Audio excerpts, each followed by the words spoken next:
विश्रांतीनंतर स्वागत मुलुक महाराष्ट्रामध्ये। आता बातमी आहे मान्सूनची वाट बघणाऱ्यांसाठी खुशखबर। मान्सून काल अरबी समुद्रामध्ये दाखल झालाय। मालदीव्सच्या काही भागासह श्रीलंकेच्या किनारपट्टीपर्यंत मान्सूनने प्रगती केल्याचं हवामान विभागाने जाहीर केलंय।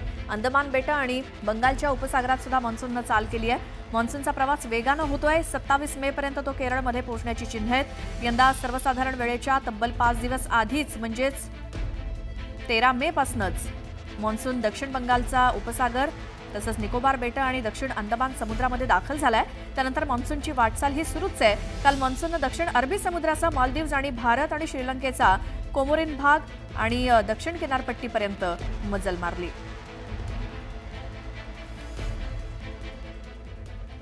या दरम्यान मुंबईसह राज्यामध्ये अवकाळी पावसाने जोरदार हजेरी लावली आणि त्यातच भारतीय हवामान खात्याने जारी केलेल्या पुढच्या 4 आठवड्यांच्या अंदाजानुसार राज्यासह देशातील अनेक भागात सरासरीपेक्षा जास्त पाऊस कोसळणार आहे। दुसरीकडे 31 मे रोजी मान्सून केरळात दाखल होईपर्यंत मुंबईसह महाराष्ट्रात गडगडाटी पावसाची शक्यता वर्तवण्यात आली आहे।